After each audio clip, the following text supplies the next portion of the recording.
drink my let's have one choice and the let's Bonsoir, donc directrice générale de Setia. 2 minutes pour nous convaincre. C'est parti, on vous écoute. Bonsoir à tous. Donc moi, je vais vous parler d'une technologie que vous allez voir à l'écran qui nous permet d'arracher les semelles des chaussures. Donc les chaussures passent dans un four, on vient réactiver un peu les cols et ensuite vous avez un bras robotisé qui vient automatiquement séparer la semelle de la tige.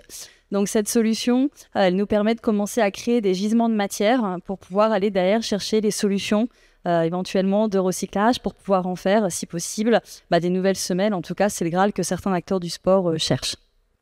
Donc cette solution, elle a été financée par Decathlon, Zalando, le groupe Eram, Salomon et 4 autres acteurs et qui sont soucieux et préoccupés de savoir comment demain ils vont encore accéder à de la matière première, qui sont aussi soucieux de la réglementation parce que demain, il y a de fortes chances qu'on impose de mettre de la matière recyclée dans les futurs produits qui vont être mis sur le marché.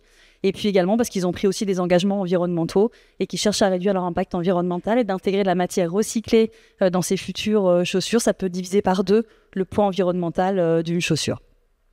Donc cette solution qui nous permet donc d'imaginer demain le futur possible, parce qu'encore une fois, on en est beaucoup au début du recyclage, surtout sur ces matières-là.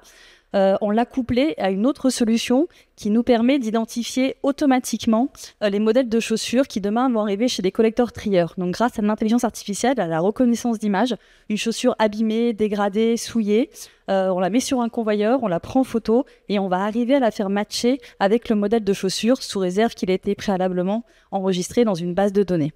Et ça, ce qui est clé, c'est que ça va nous permettre de commencer demain à isoler les produits à fort potentiel de recyclage. Car même si les metteurs en marché aujourd'hui commencent à développer des produits plus éco-conçus, avec des matières recyclables, des matières recyclées, à la fin, ça finit dans le point d'apport volontaire, ça arrive en centre de tri, et tous les efforts qui ont été générés, on n'arrive pas à les valoriser.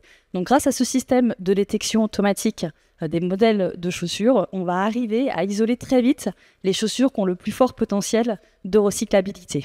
Et donc si cette solution a été développée avec les acteurs que j'ai mentionnés, maintenant ce qui est important, c'est que les marques qui vont mettre les futurs produits sur le marché demain viennent tester leurs chaussures et savoir est-ce qu'on vient bien démanteler correctement la semelle, est-ce qu'on arrive à adapter sa conception pour que ça fonctionne bien sur ce type de technologie et surtout de rentrer les modèles dans la base de données dont on a parlé pour que demain, quand ils font des efforts, on arrive à tout de suite isoler les chaussures qui ont un fort potentiel de recyclage. On peut l'applaudir, Setia.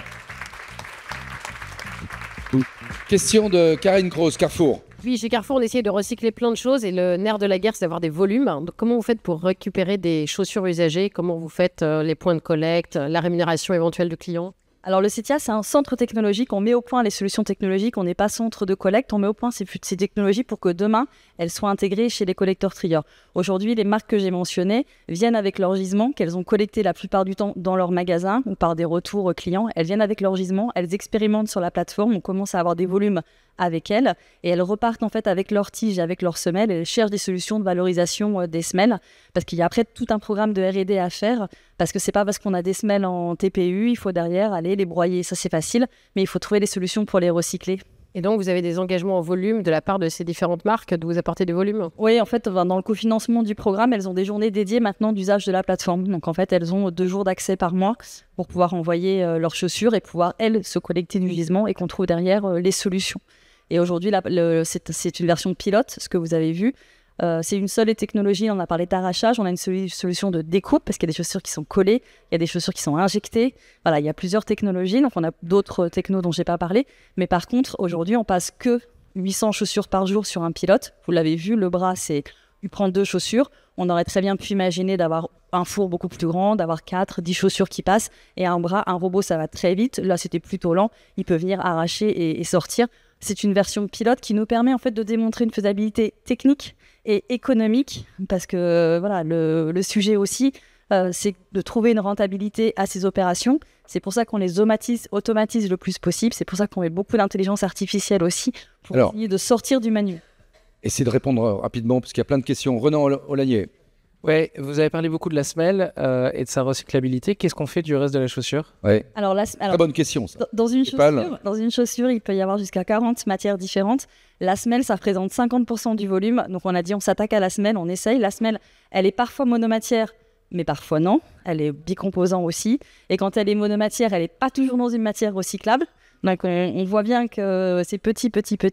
Mais comme il y a 260 millions de chaussures mises sur le marché en France par an, ça correspond quand même à des volumes intéressants. Alors, donc la tige aujourd'hui, il n'y a pas de solution. Réponse courte.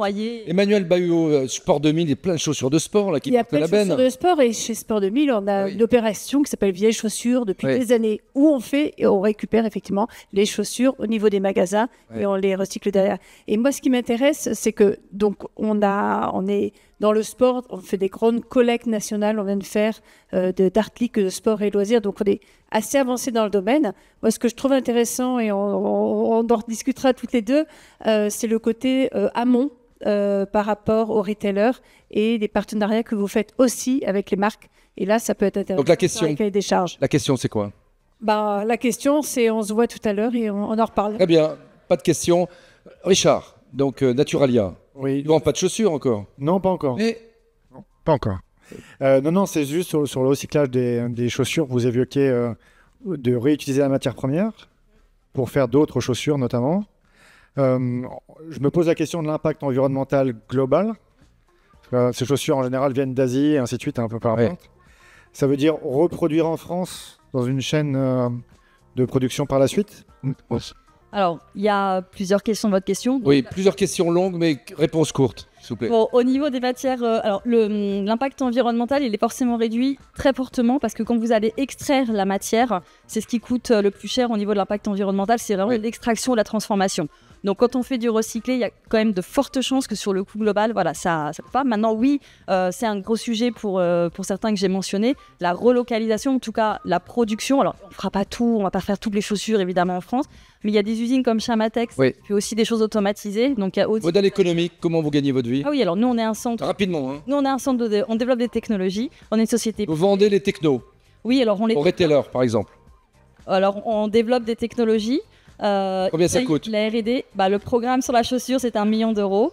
Ouais. Mais ce qu'on fait, c'est qu'on va les cofinancer Ça peut être avec mutualisé. tous les acteurs. Et vous les financez. Bravo, on peut les applaudir. Setia,